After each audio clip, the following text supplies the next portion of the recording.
Hello and welcome to Kanen Coffee and Espresso Machines. We are going to do a test shot on a Lelit. This espresso machine came in, we changed the heating element, we had to take the whole boiler out. We've got a new boiler gasket. Also in the process, we found out we had to change the group head gasket. It was leaking around the edges, so we have a nice new group head gasket. Anyway, here we go for the test shot. Not bad. Steam. Turn on, we'll open it right up here.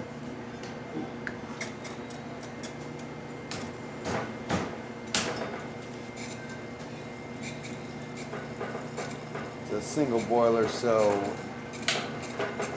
not ready.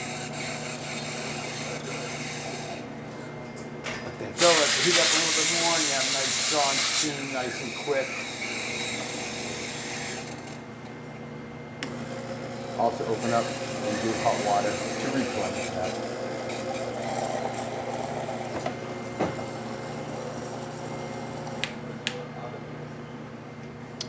Thank you very much for pairing with Kanen Coffee and Espresso Machines. Please like this video, and for more videos like this, please like and subscribe to our page. Thank you.